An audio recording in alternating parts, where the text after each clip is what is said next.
അപ്പോൾ ഇന്നത്തെ നമ്മുടെ വീഡിയോ വന്നിട്ട് പറഞ്ഞാൽ ഒരുപാട് പേരുടെ ആഗ്രഹമാണ് ഒരു ഗവൺമെൻറ് ജോലി കിട്ടുക എന്നുള്ളതല്ലേ. ചിലരുടെ വിചാരം ഗവൺമെൻറ് ജോലി കിട്ടിക്കഴിഞ്ഞാൽ പിന്നെ ജീവിതം ഫുൾ സെറ്റായി എന്നൊക്കെയാണ് അല്ലേ. അങ്ങനെ ആഗ്രഹിക്കുന്നവർക്ക് അപ്ലൈ ചെയ്യാൻ പറ്റുന്ന നല്ല കിടിലനായിട്ടുള്ള ഒരു ജോബ് വേക്കൻസി ഇപ്പോൾ അവൈലബിൾ ആയിട്ടുണ്ട്. അതിനെപ്പറ്റിയാണ് ഇന്നത്തെ നമ്മുടെ വീഡിയോ എന്ന് പറയുന്നത്. ഇതിൽ പ്രത്യേക എക്സ്പീരിയൻസ് ഒന്നുമില്ല. എക്സ്പീരിയൻസ് ഇല്ലാത്തവർക്ക് പോലും അപ്ലൈ ചെയ്യാൻ പറ്റുന്ന ഒരു വേക്കൻസിയാണ്. അപ്പോൾ താല്പര്യമുള്ളവരെല്ലാവരും അപ്ലൈ ചെയ്യണം. അപ്പോൾ എൻ്റെ ചാനൽ ആദ്യമായിട്ടാണ് കാണുന്നതെങ്കിൽ എൻ്റെ ചാനൽ ലൈക്ക് ചെയ്യുക, ഷെയർ ചെയ്യുക, സബ്സ്ക്രൈബ് ചെയ്യുക, കൂടെ കമൻറ്റ് ചെയ്ത് എന്നെ സപ്പോർട്ട് ചെയ്യുക. സബ്സ്ക്രൈബ് ചെയ്യുമ്പോൾ ഓൾ എന്ന നോട്ടിഫിക്കേഷൻ ബട്ടൺ എനേബിൾ ചെയ്യാൻ മറക്കരുത് കേട്ടോ. അപ്പോൾ നമുക്ക് വീഡിയോ അപ്പോൾ ഇന്ന് ഞാൻ നിങ്ങൾക്ക് ഷെയർ ചെയ്ത് തരാൻ പോകുന്നത് നമുക്ക് പ്രത്യേക എക്സ്പീരിയൻസ് ഒന്നും ഇല്ലാതെ ഗവൺമെൻറ് ജോലിയിൽ എത്തിപ്പെടാനായിട്ട് ഹെൽപ്പ് ചെയ്യുന്ന ഒരുപാട് വേക്കൻസി ഇപ്പോൾ അവൈലബിൾ ആണ്. അതിലൊന്നാണ് ഞാൻ ഇന്ന് നിങ്ങൾക്ക് ഷെയർ ചെയ്ത് തരാൻ പോകുന്നത്. ഇന്ത്യൻ പോസ്റ്റ് പേയ്മെൻറ്റ് ബാങ്കിലാണ് ഒഴിവുകൾ. ടോട്ടലി 68 ഒഴിവുകളാണ് ഉള്ളത്. അപേക്ഷ ആരംഭിച്ച തീയതി എന്ന് പറയുന്നത് 2024 ഡിസംബർ 21 തീയതിയാണ്. ഇത് ക്ലോസ് ചെയ്യുന്ന ഡേറ്റ് എന്ന് പറയുന്നത് 2025 ജനുവരി 10 ആണ്. അപ്പം ജനുവരി 10-നുള്ളിൽ നിങ്ങൾക്ക് താല്പര്യം ഉണ്ടെങ്കിൽ എന്ത് ചെയ്യുക, ആപ്ലിക്കേഷൻ സെൻഡ് ചെയ്ത് കൊടുക്കുക. ഓൺലൈൻ വഴിയാണ് നമ്മൾ ആപ്ലിക്കേഷൻ സെൻഡ് കൊടുക്കേണ്ടത്. അപ്പം സ്ഥാപനത്തിൻ്റെ പേരെന്ന് പറയുന്നത് Indian post payment bank limited എന്നാണ് പറഞ്ഞിരിക്കുന്നത്. ഇത് ഡയറക്റ്റ് റിക്രൂട്ട്മെൻ്റ് ആണ്.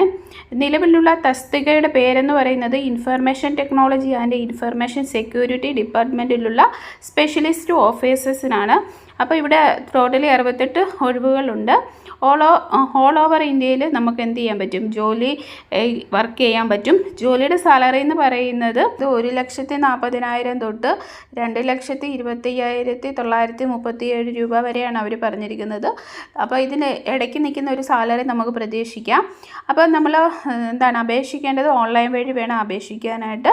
താല്പര്യമുള്ളവർ ഈ ലിങ്കിൽ ക്ലിക്ക് ചെയ്തിട്ട് നിങ്ങൾക്ക് എന്ത് ചെയ്യാൻ പറ്റും, അവരുടെ ഒഫീഷ്യൽ വെബ്സൈറ്റിലേക്ക് എത്താവുന്നതാണ്. അവിടുന്ന് നിങ്ങൾക്ക് എന്ത് ചെയ്യാൻ പറ്റും, ആപ്ലിക്കേഷൻ സെൻഡ് ചെയ്ത് കൊടുക്കാൻ പറ്റും. പിന്നെ ഇതിൻ്റെ ഫുൾ ഡീറ്റെയിൽസ് അവർ താഴെ കൊടുത്തിട്ടുണ്ട്, ഏതൊക്കെ പോസ്റ്റുകളാണെന്നുള്ളത്.